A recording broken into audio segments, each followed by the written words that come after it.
a scary situation there. I mean, you're in fear of your own life, you're in fear of the judge's life, you're in fear of everyone else in that courtroom. It's the attack seen round the world. A Nevada man launched himself at a judge who decided to give him jail time instead of probation. We're talking with the law clerk who immediately jumped in to help that judge. Welcome to Sidebar, presented by Law&Crime. I'm Jesse Weber. So we recently told you about 30-year-old Deobra Redden. He was in court in front of Clark County District Court Judge Mary Kay Holthus.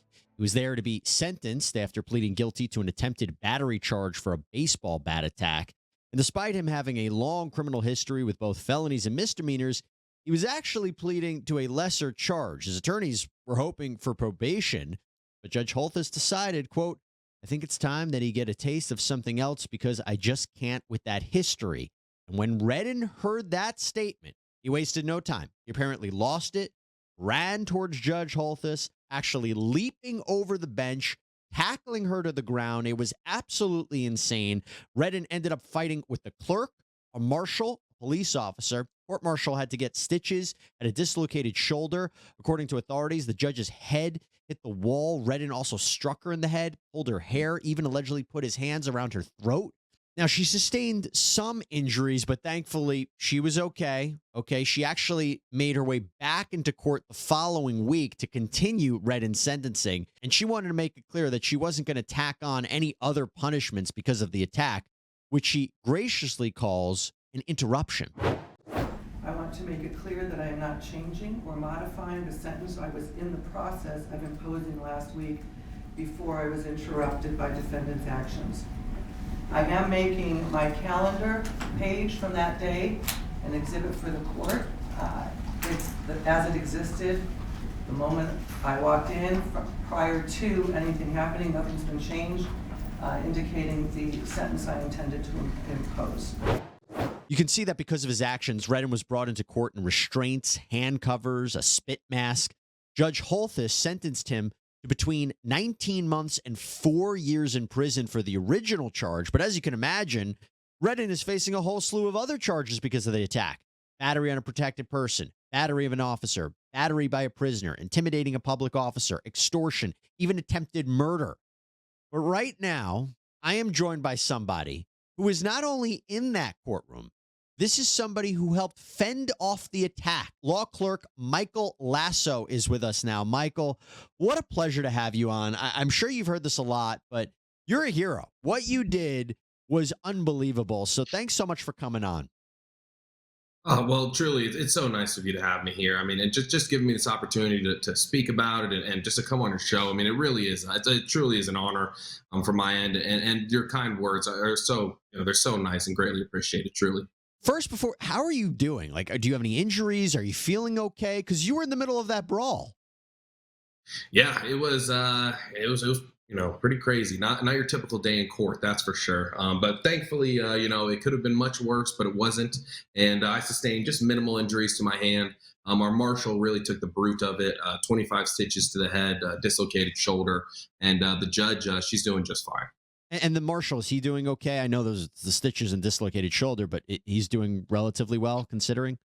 Yeah, he's actually he's doing great. He's in good spirits. He's going to be off the job for a while he's recovering. But but to be honest, when all this was going down, he really didn't even care about himself. He just cared about everyone else. He was asking how the judge is. He was asking how I'm doing. He was asking how everyone else in the courtroom is doing. Meanwhile, he has this huge gash on his forehead, and there's blood everywhere. It was just it was a crazy scene. So he's doing much better. He actually, that following week, he actually went to work. He wanted to come to work, but he was told by his, I'm guessing higher ups, he wasn't allowed to. So he came as a civilian just to be with his colleagues because that's the kind of guy he is. That's amazing. That's amazing to hear. I mean, everybody that jumped in that day was incredible. So I want you to walk us through a little bit of this. Walk us through what you saw from your perspective. So I kind of laid the groundwork. The sentencing was about to happen. When did you first notice something's going on? What did you see from Redden? So honestly, I wasn't really paying too much attention to it. It was kind of the end of calendar. I was thinking that it was kind of just, a routine remand. It wasn't going to be anything, really out of the ordinary. So, it was kind of the end of calendar. I was just working on some emails. And then I noticed right before our marshal went in to handcuff the defendant, I noticed him just leap over the defense desk, which is a pretty big desk. And occasionally, when you go to remand defendants into custody, occasionally they will make a run for the door. They'll make an exit. And there was an exit door kind of right in front of the defendant at the time. So I was under the impression he was going for the door. So as soon as he jumped over, I'm thinking he's going for the door. He's going to run for it. Usually it doesn't really work out when he's trying to do that. So that was what I was anticipating. I never expected him to charge at the judge to essentially leap over that desk like he did. And I definitely never expected him to make contact. So it was very unusual. And I think that's part of the reason why that video blew up the way it did. By the way, talking about injuries, whether those from events blatantly out in the open like this or not, you know that if you get hurt, it's scary, right? Well, our partner and sponsor of this video, Morgan & Morgan, the largest injury law firm in America, may be able to help. You see, Morgan & Morgan will make it super easy for you because they have completely modernized the process. You submit your claim, you sign contracts, you upload documents, you talk to your whole legal team all on your phone. That's it. An attorney is going to review your case in just 8 clicks. They also have 4,000 support staff that can help you through all aspects of the process too, which is just incredible to think about. And if you're concerned about price, only pay them if you win. There's no upfront fee. So if you're injured and you want to join the over 3 million people that call them every year, you can submit a claim at forthepeople.com/LC sidebar or by dialing pound law. That's pound 529 on your phone. All right, let's get back to this courtroom lunger. It's incredible. It's incredible and really disturbing to see. So he jumps over, he attacks Judge Holthus. What did you observe when he's on her? What did you see? Yeah, so I'm sitting directly to the left of Judge, and I actually wasn't even supposed to work that day. I'm studying for the bar right now, and my boss told me that I could have the day off. But it was our first calendar of the year, and I didn't want to. She said I could have the time to study, but I just really wanted to be there, and I'm grateful that I was there. Because if it wasn't me sitting there, it essentially would have just been the judge. Yeah. And once you make it over that bench bar, there's really, it's just you and the judge there. There's not much separating you there's a lot of separating you from the rest of the courtroom because you're kind of blocked off by this bench bar. So that's why part of the reason why I think it took a little longer than some people thought for marshals to apprehend the defendant. But from my perspective, he just really just did that leap. It's a little bit of a blur, to be honest, because it happened so unbelievably fast. But I just remember him holding on to the judge. I remember him saying things to the judge. He kind of had a grip on her. And he had, like I said, he was saying things to her, but I couldn't really make it out because I was saying things to him. I was telling him, get off the judge. What are you doing? And that's kind of, the perspective that I had at the time. Was she fighting back? What was she saying? I think she was just in shock. I mean, she was, she was trying to protect herself the best she could. I was trying to get the defendant off of him, and then eventually the correction officer came, helped, and we were able to actually get the defendant off. And at that time, like I said, the judge really just went to protect herself. And to be honest, I think a lot of people would have been really shooken up in that sense. But she's a pretty strong woman and a good judge, and she really wasn't as shaken up as you might have expected. She actually afterwards didn't want to go to the hospital.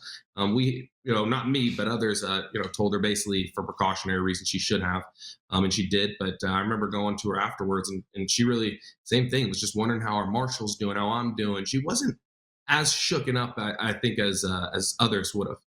Amazing that everybody in that courtroom was worried about the next person and not themselves. And speaking of which, let's talk about what you did, because you jumped in, started throwing punches at Redden. Walk me through what you were thinking there, what you were hoping to do. I mean, have you ever been in a fight before? Have you ever been in this kind of I'm sure you've never been in the circumstance, but what was that like? What made you do that? Well, it's definitely outside of my wheelhouse, I would say. But I just wanted to help the best I could. I think anyone sitting in my chair would have done the same. Whether that's for Judge Holthus or any other colleague, just jumping in to help. And when the correction officer came over and we were actually able to get the defendant off of the judge, he actually moved from basically attacking the judge to attacking the correction officer. So I kind of backed up. I didn't really want to do more harm than good. I didn't really want to get in the way. But when I noticed that the correction officer was in distress, that's when I jumped back in and tried to help the best I could. And it was adrenaline kicking in. I mean, were you just like pounding him, hitting him in the back or the head? Like, what were you doing? I was trying to just help the best I could. Like I said, I saw the Yeah. officer in distress, and I was just jumping in the best I could to try to just help. He's a big guy, a big Yeah. defendant, and it's a scary situation there. I mean, you're in fear of your own life, you're in fear of the judge's life, you're in fear of everyone else in that courtroom. There's weapons in that courtroom. And it's just a whole situation. I'd say a lot of adrenaline, and like I said, it's just a lot of shock. I think a lot of people are looking at this and saying, how could this have happened? Was there not enough security in the room? Why wasn't he shackled up? Now, we understand he took a deal and he was going to plead guilty to a lesser charge. So it might have been he wasn't required to be shackled up. But somebody was like, courtroom security, was there a lacking of it? How did this happen? To be honest, I think if we had 10 marshals in there that day, I'm not necessarily sure we would have been able to stop it. It was so unexpected. It was so out of the ordinary, and it happened so unbelievably fast. I mean, it really was in a blink of an eye. And I truly don't believe that the video does it justice as to just how fast it was. And we had a marshal directly behind him at the time. I mean, he was directly behind him, about to apprehend him when he went and leaped over that defense desk and then went after Judge. So, it was just something you don't usually see and don't necessarily anticipate happening. But hopefully, it's the first and the last time that happens. So he's brought back into court for the sentencing eventually. And like I said, he's fitted with all this gear. But were you nervous about seeing him again? Like anyone else, I think, you have maybe a little flashbacks here or there. But to be honest, it was just another day. There was a lot of media there, but we had a job to do. The judge had a job to do, and there was nothing stopping the judge from doing her job. And, like I said, it was really just another day, nothing out of the ordinary. I thought it was incredible that the judge said, despite that attack on her, that she didn't change her sentence. She didn't tack on any time. What'd you think about that? Well, unfortunately, I actually can't comment on the sentencing. Sure. Unfortunately, I'm sorry about that, but I just am not didn't get clearance from the court. So, well, that's why you're going to be a good lawyer, studying for the bar exam. You know the rules already. When you go back and you look at that, because you've looked at the video, right? There's one thing from you're feeling it, and then you're seeing the video of it, and you're watching yourself responding to it. What did you think? The first time we had seen the video, it was immediately afterwards.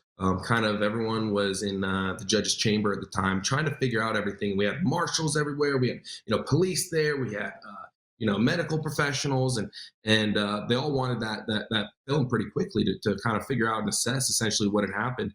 And I remember the first time seeing that film and that footage and just realizing how shocking it was. I mean, I from my perspective, I saw that leap and I saw how quick it happened. But when you see it from the other perspective and you see really how impressive that leap was and just how high he had gotten, I mean, you can, I guess, when you first see that video, you can really see why it gained so much traction and got so big. It's just so unusual and honestly impressive. I mean, it was really athletic and something that not many people, I think, could do.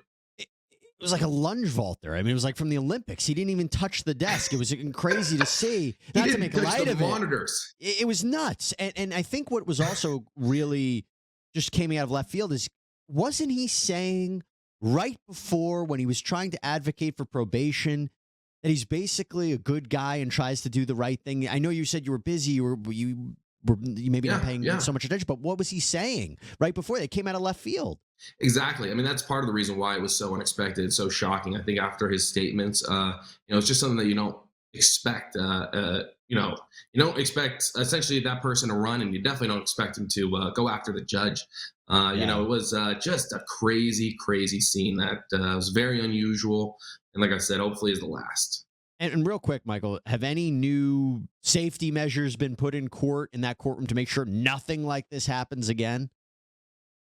I don't necessarily know what security protocols have been, implemented since then, to be honest. But I know that I always feel safe in that courtroom. And going back, working since, I've continued to feel safe.